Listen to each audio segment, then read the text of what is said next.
Washington football. Woo!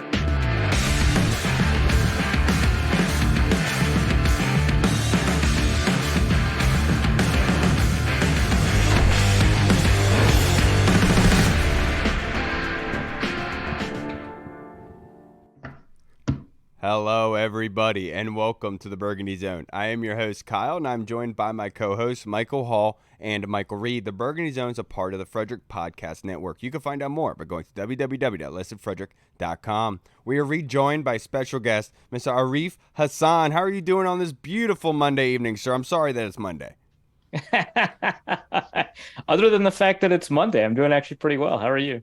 Doing great, man. It's always fun to be able to talk about this Washington Commanders and all the latest news and everything that has come about. But obviously, you kind of look at the NFL altogether. But I want to get your reaction to the Commanders drafting Emmanuel Forbes at 16. What was your initial thoughts, and have you kind of wavered since then?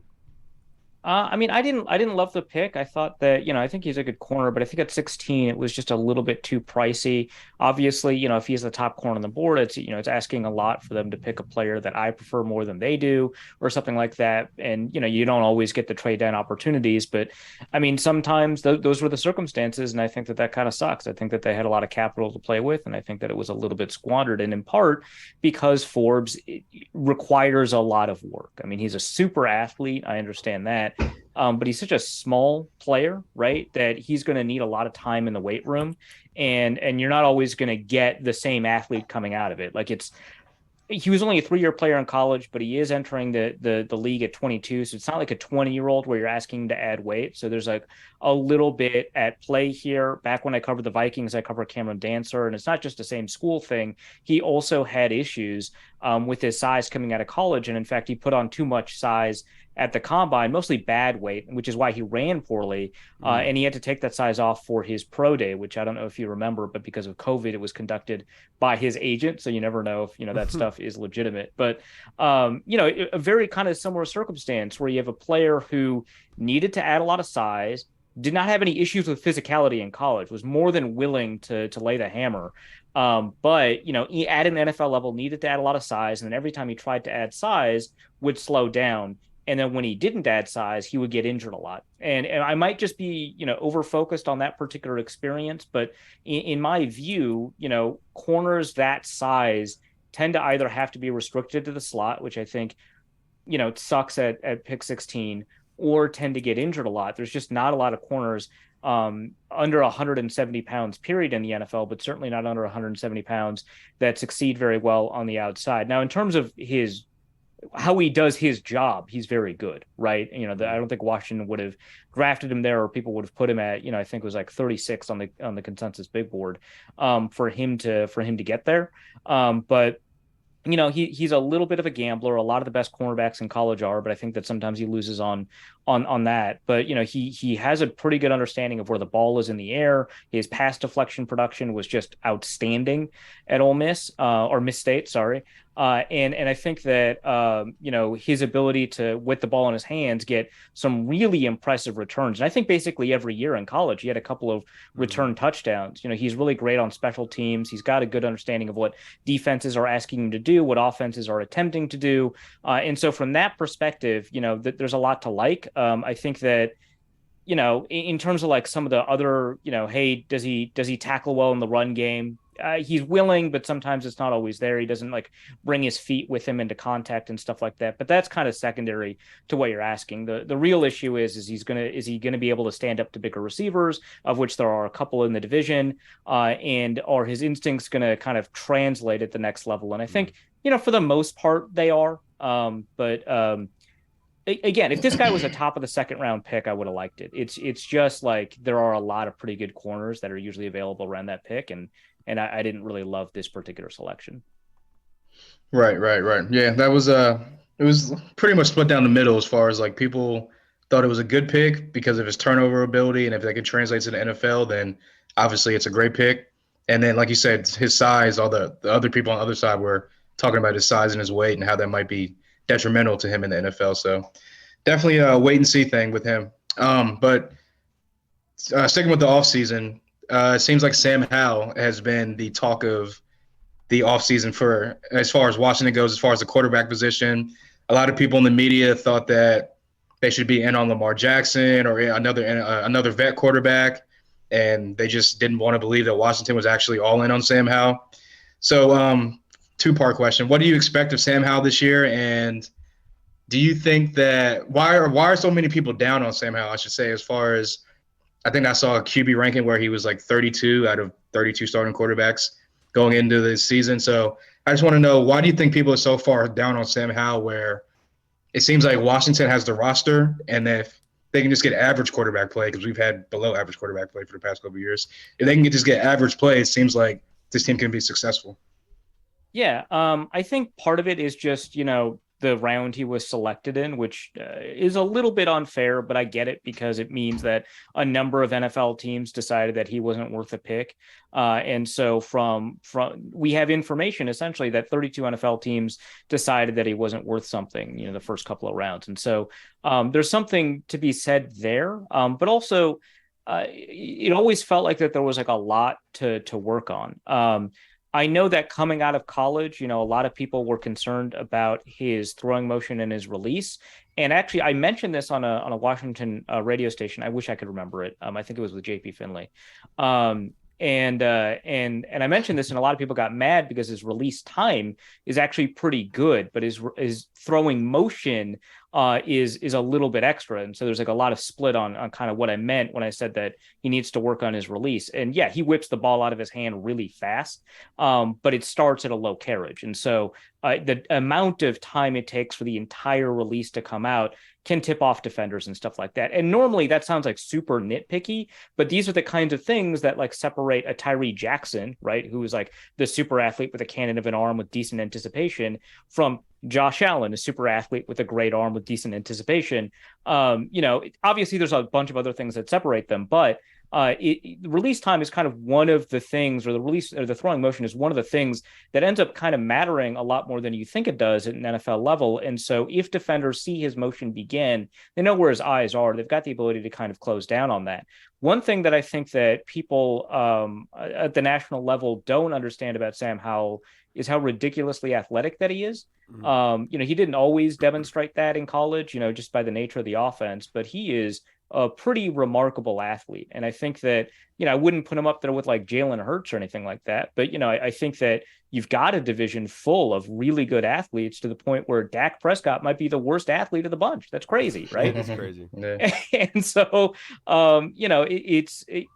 people don't really realize that these athletic quarterbacks have a floor to work off of, that they've got a floor of production that they're always going to have available to them, so long as they're intelligent enough about when they scramble, when they run, and how that offense is run around them. And so that's something to kind of keep in mind. I think that Howell has like inconsistent accuracy. Sometimes his ball placement is sublime, right? I think we saw some highlights at the end of the season where, some of his deep throws showed just phenomenal ball placement. And then there are other times where it just feels like, he doesn't exactly know what he wants to do with the ball, or he doesn't know where that receiver was supposed to be, or, whatever. And so getting that hammered out is important, because I've seen a lot of quarterbacks with really excellent ball placement from moment to moment never figured out at a complete level. And so, I think those concerns are pretty rare. And then we just don't know about his processing speed, another really critical element of quarterback play, how quickly he triggers when he sees, something that has the ability to tell him to make a decision right on the defensive side of the field. And I think that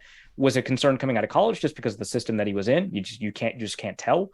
And then I think the limited exposure we have to his play in Washington doesn't really tell us very much about that either. So I think it's more uncertainty plus the evaluation that the rest of the NFL had made kind of on his ability coming out of college that allows people to be kind of down on him. Now, would I rank him, 32? Probably not.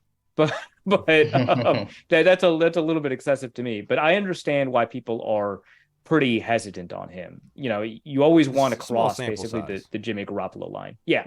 And we don't know if he's there yet. Right. Exactly. This is the hardest position in all of pro sports, Arif. It's hard to play the position. It takes a lot into it. But to wrap this up, I only have a couple more questions, and I want to kind of elaborate on you just kind of briefly talking about Sam Howell, because Matt Miller was on 980 today, and he said that Sam Howell reminded him of Colt McCoy. He jumped off at him and not having great arm strength. What do you say to that?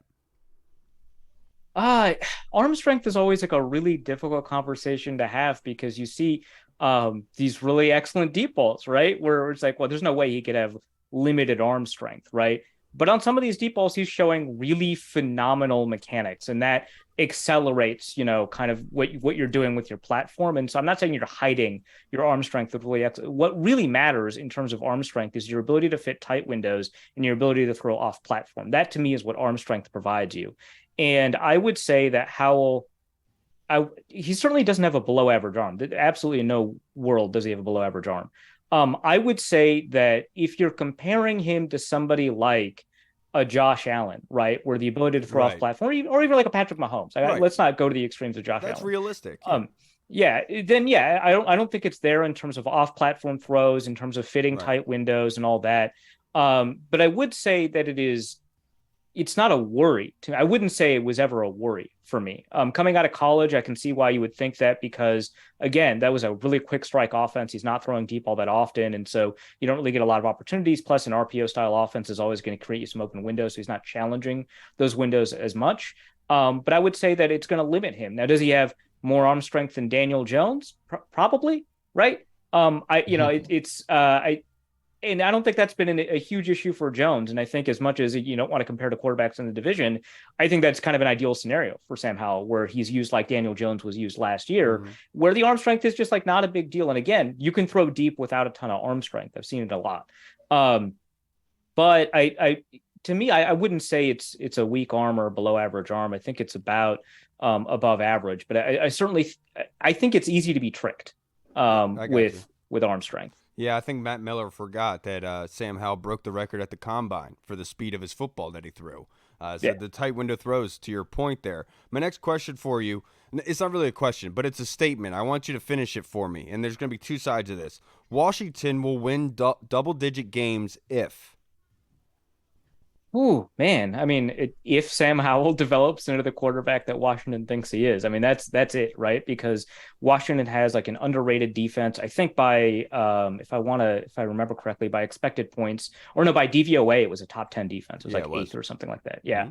And that's a pretty good defense, right? As much as, we talk about, should they have franchised Deron Payne? Should they have put a 5th-year option on Chase Young? The truth is they have those players right now, right? Those are long-term questions. They have those players right now. Those are good players, right?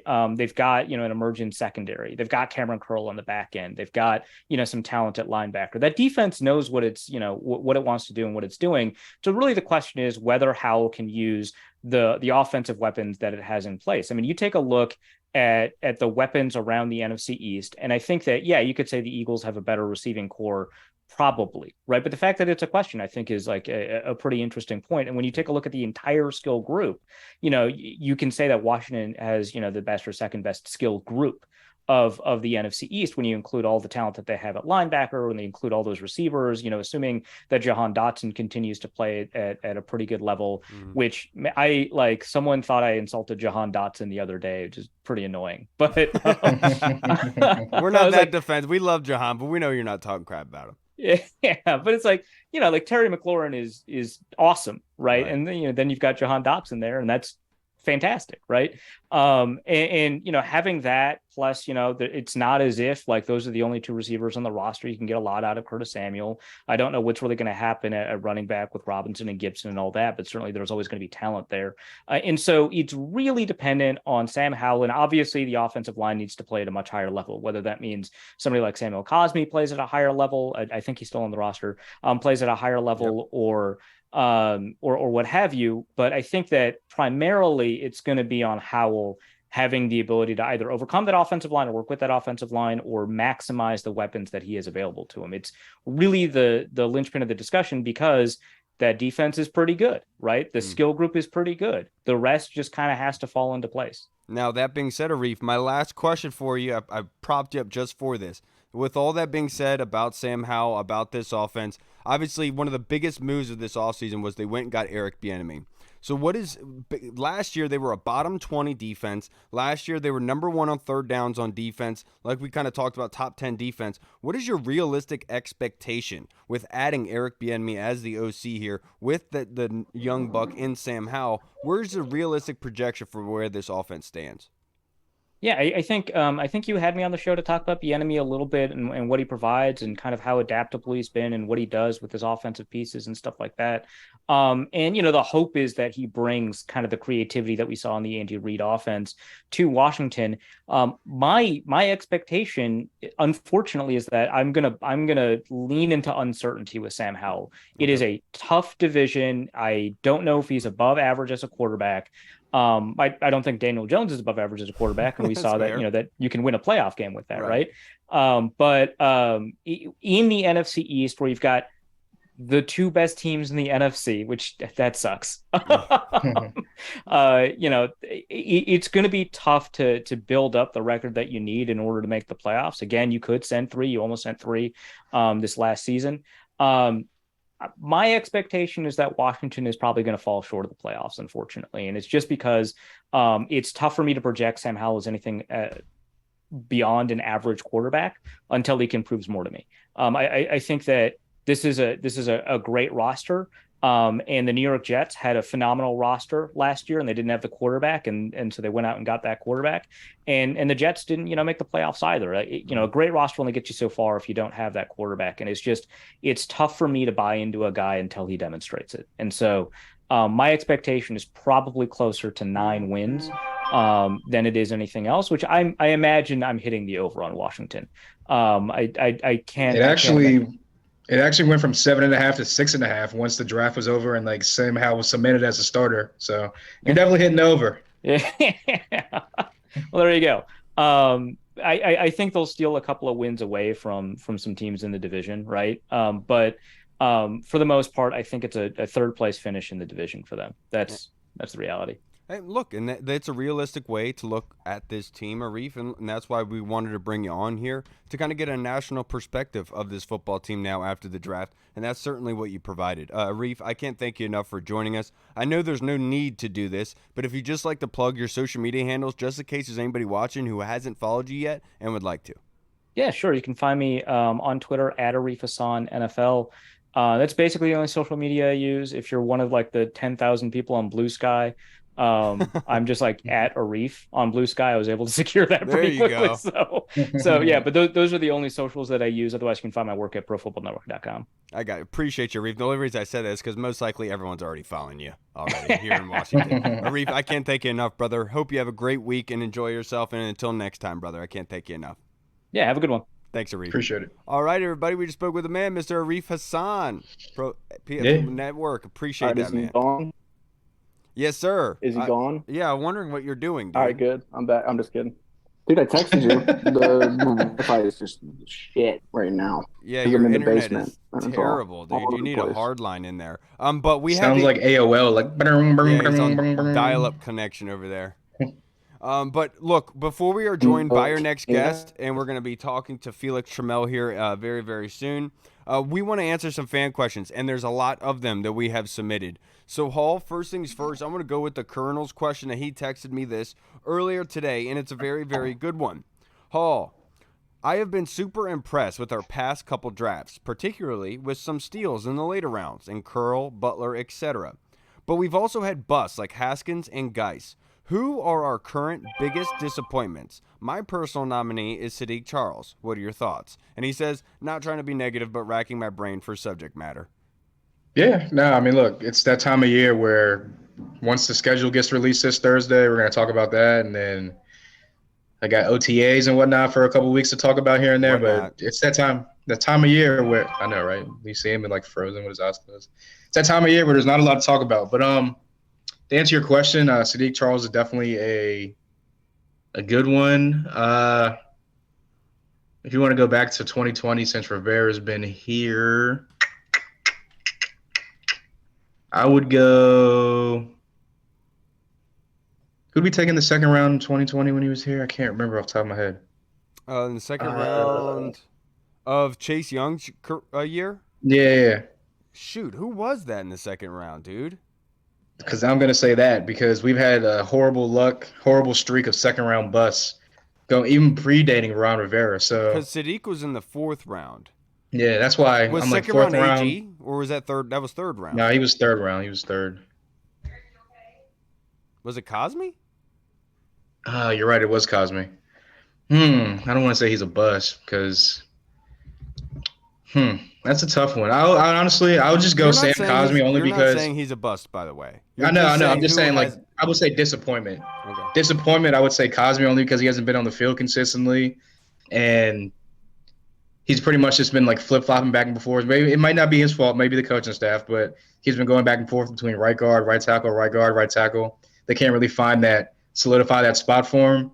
So I would just say Sam Cosme because I feel like when they drafted him, they were like here's our Morgan Moses replacement, and obviously he hasn't been that up to this point. And now they have Wiley in free agency to kind of be that staple right tackle. So I would just say Sam Cosme just based on the injury history and where he was drafted, which is the second round. Unfortunately, it's my boy 99, and it's no I was disrespect. thinking that, but I was like, It's no disrespect to him, but he the injuries and what we projected him to be and what we thought, we know what Chase is. We know what he can do. We saw that his rookie year.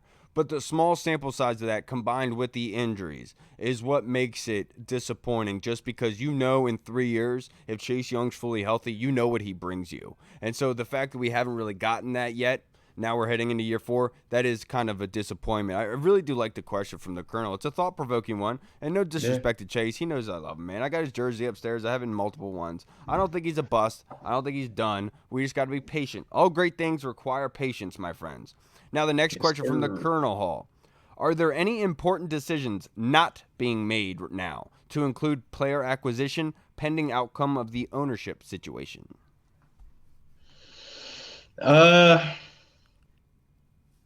would say no, only because they don't really have money to spend right now. And um, I will say that even Ron Rivera kind of admitted that the ownership thing up in flux is kind of why the fifth-year option on Chase was kind of just strictly football related and didn't really have to do anything with money. I think if the group was in place, they would have just been like, all right, let's just pay him it and see how it pans out.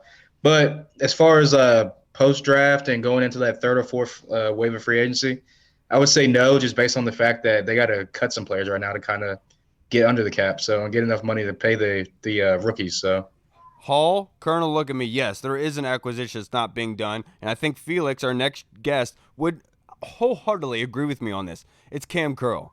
I don't care about the ownership, what's going on with that. You can prolong that money. You could give the signing bonus, prolong the real big money next year so it's not that big of a concern. It's Cam Curl. He needs to get done. I know why it's being pushed along. I don't like it because I've seen this happen before, and they end up leaving, and I don't want that to happen with Bam Bam, all right? But now we are joined by our next guest, Mr. Felix Trammell. Thank you so much for joining us, brother. I know we almost joined you almost a little less than a month and a half ago talking about the draft. How are you feeling? Right. I'm feeling good. Nice to see y'all again, fellas. Yes, sir. Yes, sir. It's great circumstances, regardless of the fact of all the. Hall, can you please put your phone on silent? My goodness, dude. My ears are going to bleed. But my question for you, sir, now that the draft is through, I want to get your reaction to Emmanuel Forbes, to Quan Martin. I want to get your reaction to the draft class in total. What was your initial reaction, and have you changed it at all since? All right. My initial reaction was I loved the first round pick. I was blah on the second round, and I liked everything else. But then when I went back and evaluated everything, I actually liked what they did. And it wasn't flashy, but it was solid players. And I think that's been Coach Rivera's MO since he's been here. Not a lot of flash, but a lot of solid quality players. And that's what this draft filled. And I think that did in a lot of respects. Everyone was screaming offensive line, cornerback, and they go cornerback, offensive line. You can't get mad at that. I mean, that's literally what you scream for. It may not have been the exact guy you wanted or the person you were enthralled with, but they exactly got what they felt would work for their system. So when you look back at it more and more, it was a quality, solid draft. It was no flash, but it was a quality, solid draft. Yeah, I agree. I definitely think it's kind of like last year's draft where you drafted a bunch of guys with, I guess, high floors or low floors, whatever you want to call it. But they're going to be contributors and week one starters right away. The guys you can pretty much plug and play into the week one or into the rotation. So I definitely think that it was a good, solid draft. It wasn't like A lot of people want the sexy draft with the big names. I think it was just a solid draft, which is par for the course of what this regime's pretty much been since 2020 when I got here. Meat and potatoes. Yeah, exactly. My next question is, we were talking about with our first guest about Sam Howell, and he's kind of like a national guy. Kind of the national view of Sam Howell is like pretty low for the most part on a lot of people. You're a local guy. What's your view on Sam Howell, and why do you think that the national view on him is so low? Is it because he's a 5th-round pick, or do you think it's just because it's a Washington quarterback and more than likely he'll fail in their eyes? Yeah, I saw somewhere on Twitter today somebody compared him to Colt McCoy. And I almost threw my phone. And this is coming from a Texas guy who absolutely loves Colt McCoy. And I'm sitting there like, have you not ever watched any of Howell's film? Didn't you go to Texas? Top You're a 5 Texas fan, arms right? in the league. And I mean, yeah, I'm a diehard Texas Longhorn fan. And I'm looking at that like, are you insane? Like, and that just threw me off. But I'm seeing a lot of those comparisons generally because A, of size, and then B, the thought process is you couldn't beat out Carson Wentz or Taylor Heineke, so must not be that good. But the plan last year was never to play him, so he was never being geared to play. And then we got a flash of him at the end, and he performed well. He's more of a gamer than practice kit type of guy. And we saw that. He made a mistake in the game, but he made a lot of positive plays. And I think that's where we, as people who've seen him, saw him practice and seen him work, can see what can be there. A lot of the national media and a lot of the national folks didn't see that. They saw the one game, and then they're like, well, look how bad Carson Wentz was. He can't beat him, or look at Taylor Heineke. You know, he can't throw the ball down the field. And yet, so I think that's where that comes from. But I mean, I'm seeing all sorts of comparisons, and I'm like, yeah, let's just slow that down and relax. But a lot of people don't, like I said, like we were talking about earlier, they want the flash, so they're assuming, oh, you got to come in and be bam, bam, bam, bam, bam. But Sam Howell has a lot of confidence from the offensive side and from Eric Bieniemy. Like, people have to realize that when Eric Bieniemy signed on, he signed on for him. Like, he signed on for Sam Howell, so he knows what he can do, and he's happy to work with him. So people have to see it from that lens instead of saying, oh, well, this pundit here says he's the worst quarterback in the division or the worst quarterback in the conference.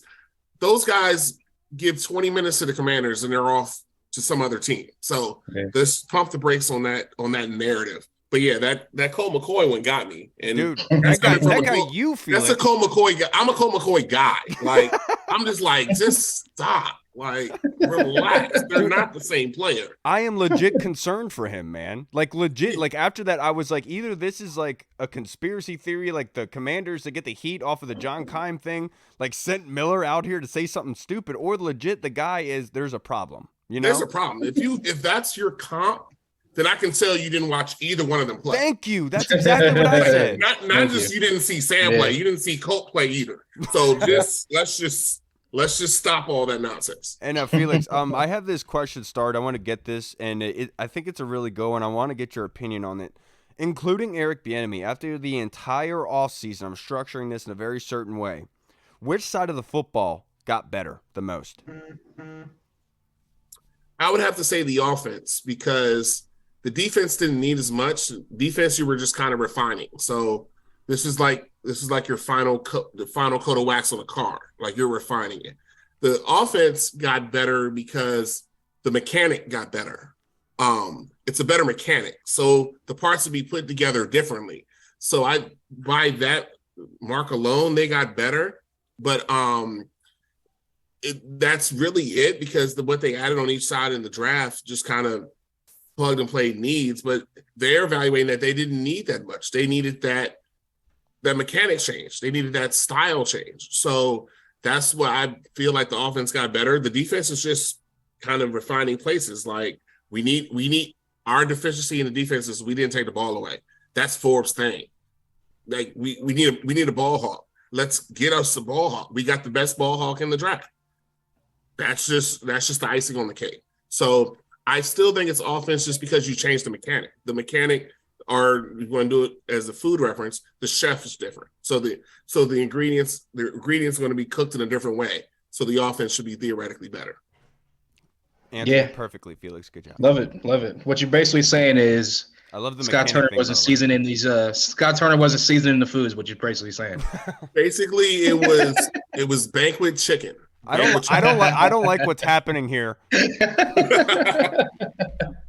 Banquet chicken.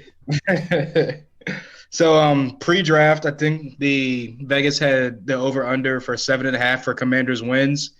I was already going to go over with that. For some weird reason, it dropped down to 6.5 after the draft. Again, I think it's the whole Sam Howell factor, and they didn't do anything at quarterback. What does Washington need to do to hit the over of 6.5 wins this year? Be what they were last year. I mean, right. if you tell a 500 team with a harder schedule, with just B-level quarterback play, we don't need MVP. You just need B-level quarterback play. That's a 10, 11 win team there, and you've already doubled whatever that 6.5 like line. So I think just be better. Like, you just have to be a little bit more aggressive on offense. A lot of times you could tell we were on defense trying to hold on. Just don't break, slow the game down. But now if the offense can get you to 24, that's 4 more wins last year if the offense gets you to 24 points. So look at the margin of error. 8-8, 8-1 to 12-4-1, or whatever the math is with the 17 games. So just a little bit more. It's one more touchdown instead of a field goal. Right. Those little things will get us there. So I think that's got to be the goal. Just 24 game. Just get to 24. This defense is designed to do what it's to hold teams down. Get to 24. And I think the wheel doesn't have to be reinvented.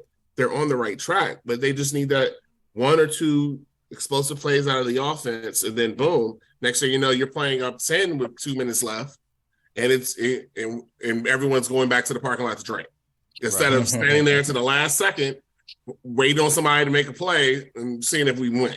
So I think that's the biggest difference. Dude, I think that's what's going to happen. Felix's defense would feast with having an offense that could produce 24 points a game. They would be the best in the league. They're a lot of times sitting on the bench and being able to keep fresh. Now we are finally joined by Reed after his trip from Australia. Apparently from his jail cell, it looks like. Yeah. Can you? Do I still sound like T-Pain? So Lindsay sent you down to the dungeon. Yeah. Do I still sound like T-Pain? Is that a yes, Kyle? Yeah. Nah. No. Okay. Hell yeah. Yeah, a little bit. It's all good. You Felix, how do you see this? Yeah. How do you see the secondary shaking out with Kendall Fuller and all the draft picks that they brought in? Great question. So that's going to be the thing. Now, last year they started having 3 safeties on the field. So they had Cam Curl on there, of course, and then you had losing my train of thought. Defoe. Yeah, Defoe, which showed his promise, and then you had Bobby McCain. Yeah, McCain. So now you're gonna still have those 3 safeties on the field, and I think Martin's gonna come in and be sort of that thing because he can play nickel too. So I think where you're gonna see Forbes with Benjamin St-Juste, with Fuller coming in as the 3rd corner when they go to 3 corners. And then you're starting with the 3 safeties with Defoe, Martin, and Cam. But you also, Percy Butler, don't sleep on him because he's probably the best pure free safety left on the roster. So he has probably the most back-end corner-to-corner speed, but you have 4 or 5 guys who are multiple. So, like in the instance of Cam, and we spoke on the importance of Cam, and I beat that drum since day one. Those games that Cam didn't play were the games that the defense struggled. Yep. The 49ers game, the first 2 games of the season, the Lions game and the Jacksonville game, he didn't play. Then when he plays, the team goes on a run. So they got to find guys that can fit those mold, and Martin can fit that mold just like Cam does. He's not as tall as Cam, but he can fit that role. He can fit that mold. That allows Defoe to move all over. Defoe can be that other linebacker that everyone was like, we need a linebacker. Defoe's that third linebacker, people. Just relax. Then you have Cam and them up top, and it's flexing around because teams started to isolate. When they figured this out, they started to isolate Bobby McCain in the slot. Yep. And even though he was serviceable there, that became the attack. Yep. So now, if you put somebody there who's a stronger corner, you've theoretically fixed your problem. So I think that's how the secondary works out. Day one, barring no injuries, St. Juice, Forbes, Curl, Defoe, and Martin. Yeah. But Percy's right in there. Fuller could easily start if they bring in Forbes along a little slower and bring Forbes in for nickel. That we'll have to see how that plays out. Absolutely. Now, Felix, to wrap this up, I only have a couple more questions for you. But Chase Roullier was just released on Friday of last week, and we all wish Chase Roullier the best. He did a lot for this community and this football team. Are there any other? Are you expecting any other cuts from players currently on the roster?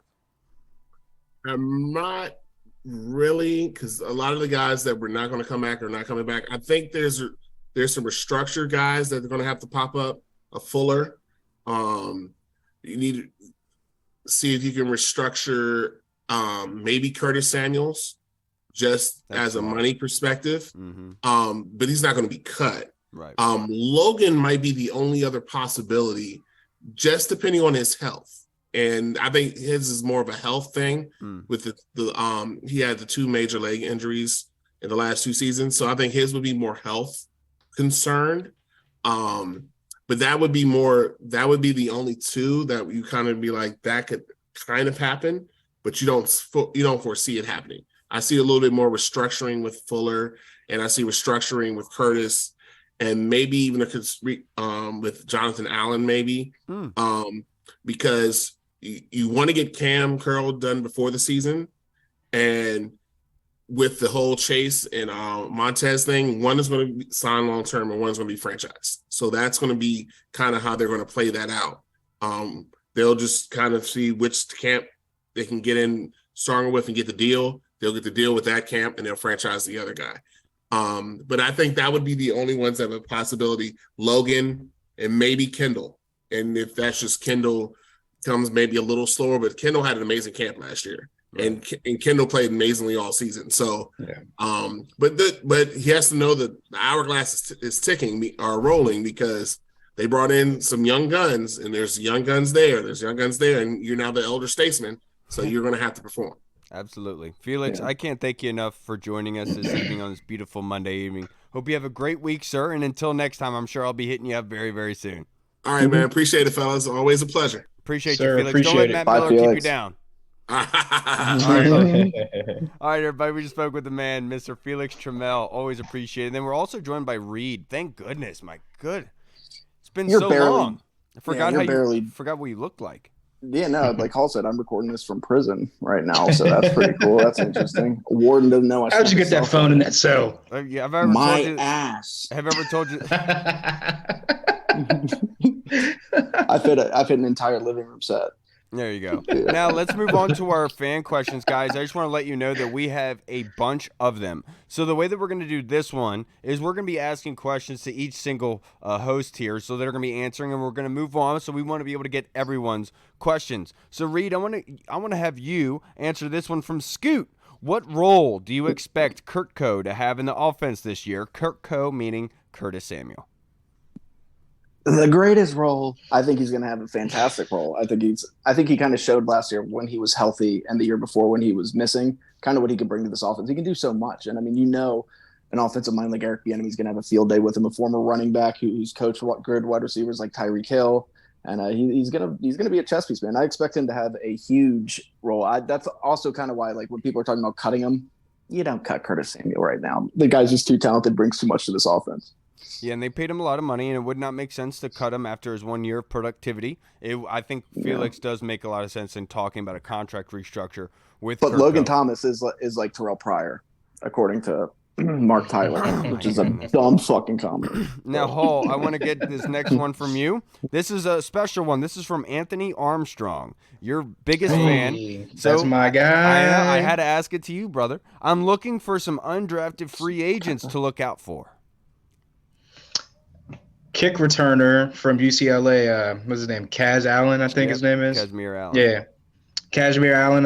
I watched a game or two of UCLA here and there, where they were playing like USC's, like the big time primetime games. Definitely a guy that stood out. He definitely has breakaway speed. And this team has been lacking a field flipper on the special team side of the ball for a very, very long time. And if he makes the team, I think that he can definitely be that guy. Another one is a local guy that went to Bowie State, Josh Pryor. I think that he's a kind of slimmer type of guy, the quicker defensive end type. And I think that if he can make it on, like maybe as a practice squad guy, maybe eventually become like a rotational piece, like a back-end rotational piece down the line. But those are two guys that I was looking at the undrafted free agents. Yeah. My guy, Anthony. Yeah, Allen too. He everybody looks at his 40 time and it was like a 4.45 or something, which like doesn't show up on tape, but that's because UCLA worked out on a soggy, wet field that was raining during. So of course it's going to slow him down a little bit. A little bit. Hey, all you gotta do is put the film on. You see that breakaway speed on them returns. You're like, all right, bet. I have a cousin named Kazmir. I didn't think I'd see that name again for a long time. Yeah, no. Also, Led Zeppelin has a song about it. It's Kashmir. That's not spelled the same way. Don't disrespect Led Zeppelin. Now, I love their song "Back in Black." It's a great song. Yeah, I'm sure you do. You and Reed. Now listen, you and Reed, you and Hall. That's me. I tried to come up with something funny, and I just horribly failed at that. This next question from Hugh, I'm going to answer. Which tight end ends the year with the most receptions, yards, and touchdown?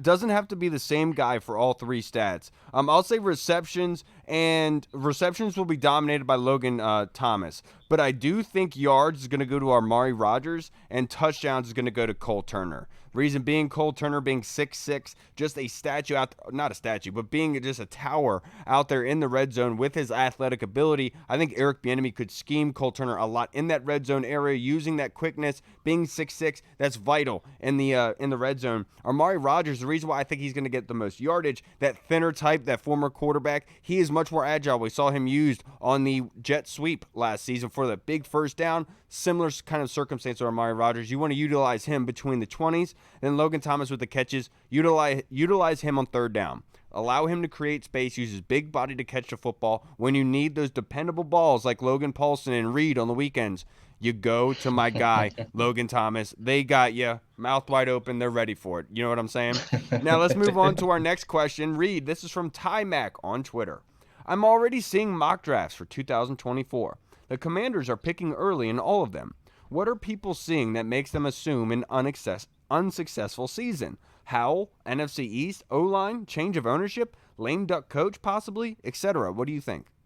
I think it's a combination of things. It's the NFC East being super strong last year. The Cowboys and the Eagles the Eagles especially kind of flourishing this offseason.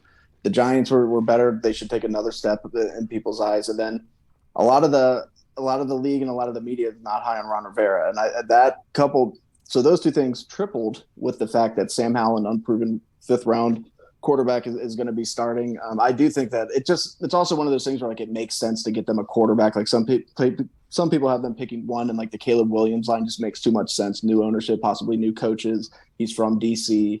So like it makes sense, but like they're not going to be that bad. These people don't know what they're talking about. They're dumb. They're the worst. You know what I'm saying, Ty? You feel me, dog? Dude, I will say this to their credit though. We were bad-mouthing them last offseason when they were ranking like Carson Wentz at the bottom of the league. Yeah. Right? You remember that? So like we got to give them a little bit of a benefit. Road, dude. Yeah, he's at least middle of the road. Right. We still in the middle of the road. I mean, if he could, no, but like Wentz specifically, we're like, if he could finish like, I don't know, maybe not like 10th, but like 11th, 12th, we're set. I know. He was so bad. So bad, dude. Horrible. Now, hold on. This next question from Tony Franchise. Thank you, Tone. How likely will Jake Fromm make the roster, or will we get another quarterback? I know they're bringing in the undrafted guy. I believe he's from like Hofstra or something like that. His name's escaping me right now, but apparently he's like super athletic, has a pretty decent arm, and obviously Jake Fromm's been in the NFL. He's been on a roster for a little bit, so he knows the inner workings of the NFL. He knows how to prepare and whatnot. And even going back to college, he was always like kind of the successful like winner, like game manager type. So that's pretty much what you want in your third quarterback, a guy that's just going to step in and pretty much do the bare minimum just to get you out of the game. So I can see him getting it, but I could also see them Getting going it. with like a younger undrafted guy that's a little bit more athletic. Yeah, he getting it. He getting it. No, Ryan ain't getting it. no, and honestly, Jake Fromm, he shouldn't worry. At least if it doesn't make out in the NFL, he can always go work for State Farm. It's perfect fit. They should hire him right away as soon as. Don't worry, Jake. You're good to go. Oh yeah, Jake from State Farm. Yeah, that would be perfect. Perfect, dude. You should be where I'm at, right, Kyle. I'm the funny one here. You're the looks. You're the You looks. should be in I'm this funny. Turkish prison. Yeah. You deserve it. Now, this next question I'm going to answer. This is from Scott Harley in the UK. Oi! Thank you, Scott. Oi. All three of you are on the roster. Which player are you and why? Remember, I'm answering this. Okay? Hall, I'm giving you wide receiver. You're getting Good. a wide You receiver. should. I know You you would be better. mad if I didn't. Reed, Yeah, I was. Who's the fattest one on the team? you're Cameron. You're Cameron Cheeseman. Yes. Big Cheese. That was my nickname in high school. The Big Cheese. It was. No, it wasn't. No. No, it wasn't. Now, this next question, thank you, Scott. This next question from Scott. Who are you? Harley. You didn't even answer for Who are yourself. you? Kyle Oh. doesn't know his identity yet. We don't have any trainees on the Why are team. y'all so Kyle- worried about me? Don't I'm an worry about ally. me, bro. I'm an ally. Yeah. Don't worry about me, bro. I'm an ally. I'll be center, dude. Center all day long. Oh, man. That's what I'm doing. Now, this next question from Scott. It's a shame. So you're Chase Rouillet? You're not even on the team. I didn't say Chase Rouillet. Play I'm just joking. He's saying position. I group. know. I'm joking, man. I'm joking. Oh. Now, this next Yeah. one. It's a shame Rouillet was cut, and I, for one, thank him for what he did on and off the field, Reed. Do you think there will be a genuine competition at center? And who do you see at left guard? Is it Paul, Charles, and would someone come in like Dalton Reznor as a cheap left guard with good level of NFL experience? Yeah, so I know that Marty said that they're not done making roster moves, and they're always going to try to add to the talent. So could we see that possibly? I would hope so, because left guard's been a position of it's kind of been a problem position for a while for us. Like going back, like Derek Dockery and all them, he wasn't that good. It was always like Randy Thomas at right guard's a stud, but left guard's a little, So Eric Flowers played well, but really other than that, over like the last decade and a half, it's been kind of a wash. But I think that they're really high on Chris Paul. But I do know that Gates has been starting at center. Who knows? Maybe Stromberg comes in, shows out. He could start at center, and then Gates kicks over to left guard. I don't know. But I would imagine Chris Paul as of right now. And is that scary? Kind of, because we don't know what we got. And like he's on the Suns. So Yeah, look, conflict of interest. during these workouts and everything like that, if you see Gates as the starting center, you shouldn't be surprised. This is when the install is going on. Stromberg's not going to come in right away and grasp that offense. They're not going to thrust him in as the starting center. Most likely, they're going to be thrusting him in at the guard, but once he shows the mental aspect, it's going to change their Maybe Braden Daniels kicks inside and has a Yeah. stud Right. rookie year. They're He going could. to try him at tackle, but we'll see. No, how I know, that but I'm goes. saying Yeah. maybe eventually he gets kicked in there. Yeah, maybe, hopefully. Now, this next one is from Hall from Hercules on Twitter. Thank you, Herc. Everyone is hoping the new owner does something with the current brand. Which is more likely to happen, Hall? Do nothing at all, A. B. Expand the brand with something for the non-legacy fans. Or C. Replace the entire brand with something fans rooted for. If you're watching this, I want you to zoom in on this video as close as you can. Right on my lips. Right on my lips. Those nice puffy pout lips. And I'm going with A. Supple. He will do nothing. And I hope that he does nothing, because I got way more important things to worry about than them changing the name and changing the brand and rebranding again. What is this, making the brand like rebrand? I don't know. Just no, leave it at Commanders. If you want to change it down the line once you get to a new stadium and all that, and then like have like a whole new rollout and rebrand, all right, cool. But as of right now, no, just worry about the stadium and winning games on the football field and getting the current stadium, even though it's ass, packed out. Yep. Now, this next question from Twitter is from Prince Akeem. You can zoom out now. We saw Josh Allen Hurts. We saw Josh Allen and Hurts make jumps from what they did in the offseason. We know that Sam Howell needed to clean up footwork issues, and he got better as the season progressed. Any news on who we worked with this offseason and how that's coming along? No, I don't have anything to give you besides the fact that he's worked with Eric Bieniemy this week, and he seemed very excited to be able to do that. He was wearing like a weird hat, looked like he was getting the radio calls. You know, did you zoom in on the hat? It's like, Yeah, it was pretty sick. it was pretty sick. No, I didn't even see it. Yeah. But I'll say that the fact that they didn't draft a quarterback, I think, should say a lot. Just given the fact of everything going on here. That's all I'm going to say. Otherwise, I'm just an ignorant ass on here, just, Yep. having fun with my boys here, making a fool of myself like usual. Yep, always. Like You Reed always on the are. weekends. Now, Yep. Reed, this next one is from Just Your Average Fly Guy on Twitter. How much of a role do you think our new running back from Kentucky, Chris Gonzalez, gets this year? Rodriguez. And do you think he'll be a relevant role on offense? Do you think he'll play a relevant role on offense? Yeah. So I don't think he's going to have necessarily much like fantasy value of it. Like you shouldn't draft him, but I do think like if you got a player that you think can play, you put them on you find a way to get them on the field. They're going to find a role for Chris Rodriguez. He's good. He's talented. The way that he runs is very similar to Brian Robinson. Who knows if anything happens? Maybe. I mean, you can pick him up, but they'll find a role for him. He'll have a handful of touchdowns if that, and they'll use him in some short yardage, and they're going to get him on the field. I think he'll definitely have a relevant role, and also he's a very, very good pass blocker. Remember that; it's probably going to be very useful. Yeah, but also remember though that you weren't asked; it was me. So go ahead. Now, Hall, this is from our boy King Commando, Proud Papa on Twitter. Do you think the McKissick role will improve with Gibson, and if yes, by how much? I personally think it's a perfect fit for Gibson.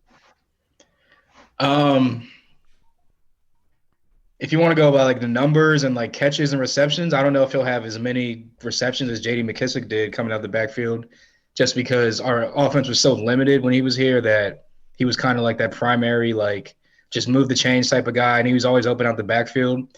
But I do think as far as production wise, like on the field and like with the eye test, I definitely think that, again, I've been the biggest AG guy since we drafted him. I was like, yeah, this dude's going to be a baller. I'm just praying. I'm praying that this is the year that I've been thinking he was going to have. I mean, his rookie year was pretty decent, but I'm just praying that he's going to – what he did in his second year, I thought he was going to do – or what he's doing this year, I thought he was doing his second year, like taking that next step and into the backfield. But, yeah, I mean, if you look at Andy Reid's offenses over the years, Kansas City, they always have a guy out the backfield that can catch passes out the backfield. And he's usually pretty productive, top of the league type of guy as far as receptions and touchdowns and whatnot. So, long story short, yes, this is AG's year. It sucks that it's like probably going to be his last year in Washington, but this is his year.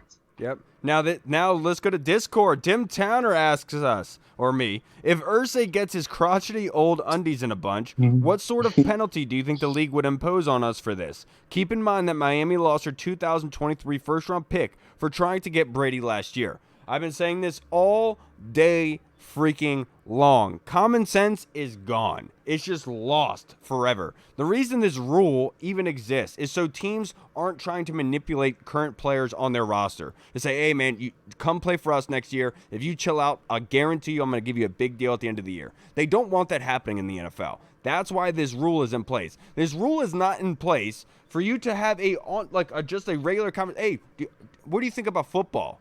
Oh, tampering, dude. You got to get out. This is kind of ridiculous, and I'm tired of Jim Irsay, to be perfectly honest with you. So real fast, Andrew Luck's retired. Jim Irsay, I don't know what year you think. You can't own people anymore, bro. That's not how this works. You can't do that. There's an entire war fought over it.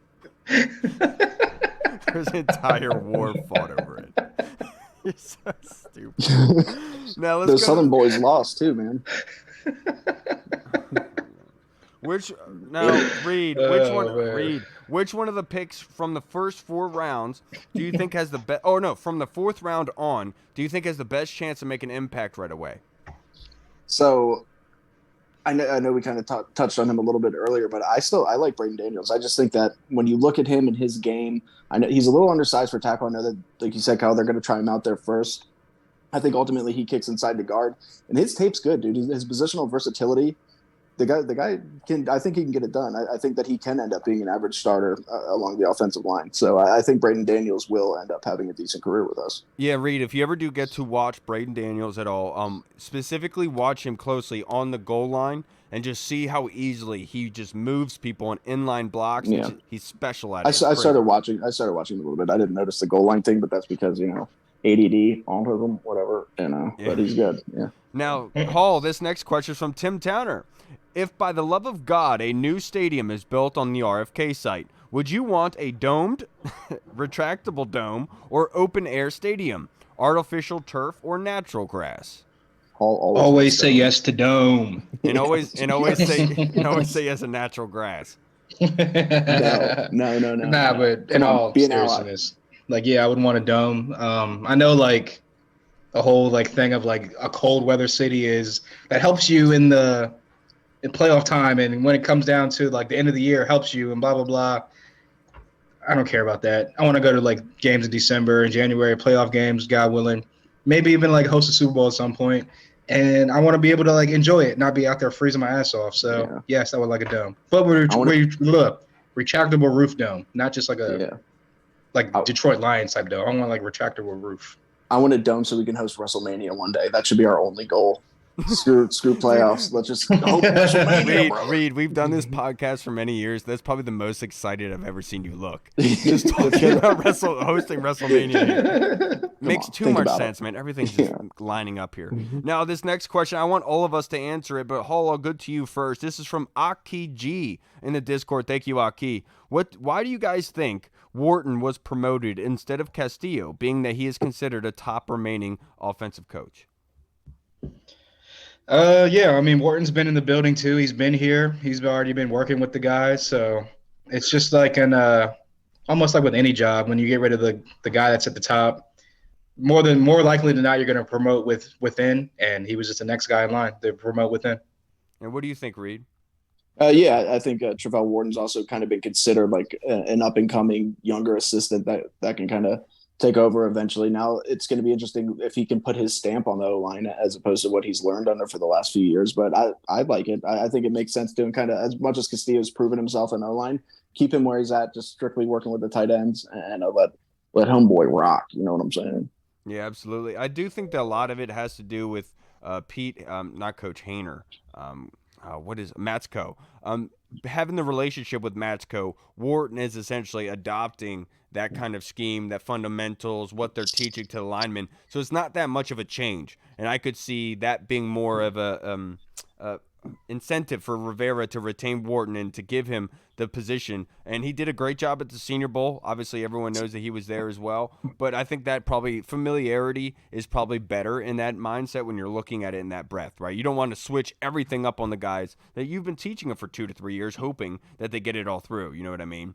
Now, this next question is from Yammy in our Discord chat. Thank you, Yam. I appreciate Yam, but did you guys see that he was on Steve Lim's Command This podcast?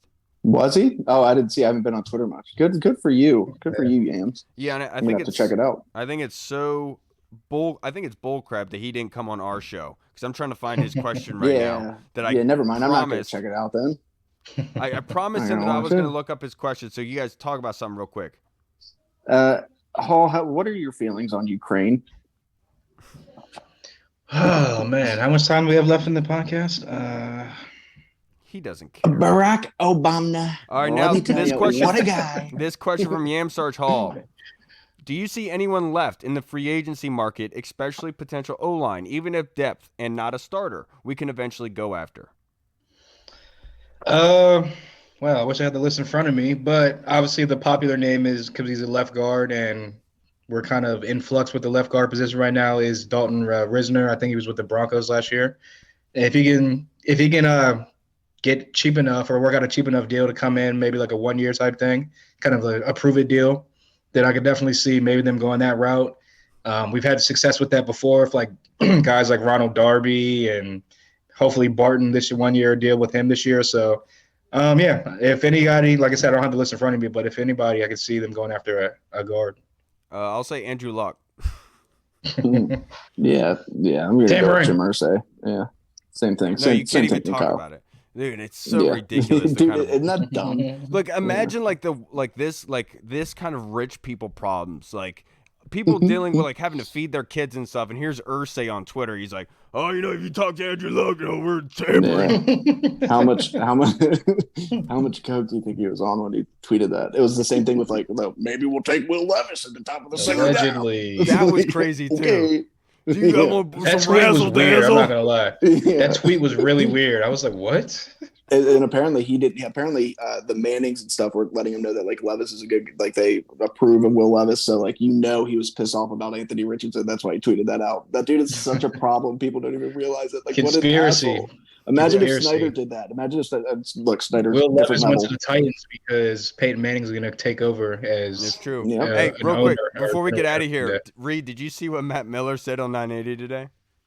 No, I heard him say. I saw somebody post something about him saying that Sam Howell doesn't have good arm strength. Was that? What Yeah, it and was? he compared He said he was Tim Tebow. he He compared said him he with was Colt Colt McCoy. No, right? I'm just joking. Yeah. He said Colt McCoy. Same quarterback almost. Yeah. I'm like legitimately concerned for Matt Miller. Like at this point, Dude, he's that entire Bleacher Report scouting department. I know he left there, but like even when he was there, it was always a little bit like, he's a weird dude. And then like the more and more I read some of his takes, I'm just like, oh no, you're just dumb. You're dumb. Elon Musk should like ban his Twitter account. We should get that. Yeah, no, we should get that going. I think he'd I probably said put a this earlier. priority If on his that. check mark wasn't taken away already, I think it should be taken right now. Yeah, 'Cause that was that's just such a absolutely like. That's literally like even Madden developers who don't know what they're talking about gave Sam Howell a top 5 arm strength. Yeah, in the didn't they NFL. give him like a 95 or something? Yeah, he had a higher arm strength than Wentz, and like that was he at the combine last year. What was it? He threw the fastest pass of the combine. Yeah. I know that doesn't necessarily mean arm strength, but like just watch him, bro. I don't know. Like, what do you want me to say? Like, are you dumb? All right. It's funny. I knew a kid named Matt Miller in elementary school and middle We school. talked And one about this time, before. did we? Okay, one Yes. time he beat the shit out of Alec Joseph, and that was funny. He clobbermeistered him. He didn't punch. He hammered fisted him, and it was super funny. Now he's on It's always ESPN. Alec is Now he's on such a ESPN goofy talking dude, about man. Sam Yeah. Howell as Colt I McCoy. love Alec. Right. It's always funny when somebody gets beat up like that. I don't care who it is. All right, everybody. That's going to wrap us up for this episode. I'm Matt Miller. Always say yes to the dome. And oh man, the prison warden's coming. Hold on, guys. All right, everybody. We'll see you again on Tuck Thursday. it. And make sure you subscribe and make sure you get notified whenever you What is wrong with you two? All right, everybody.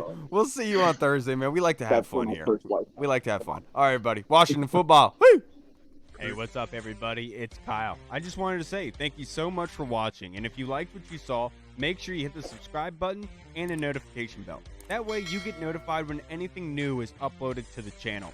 Also, we just launched theburgundyzone.com. You can go there and find all of our latest news, articles, and the latest episodes that are uploaded.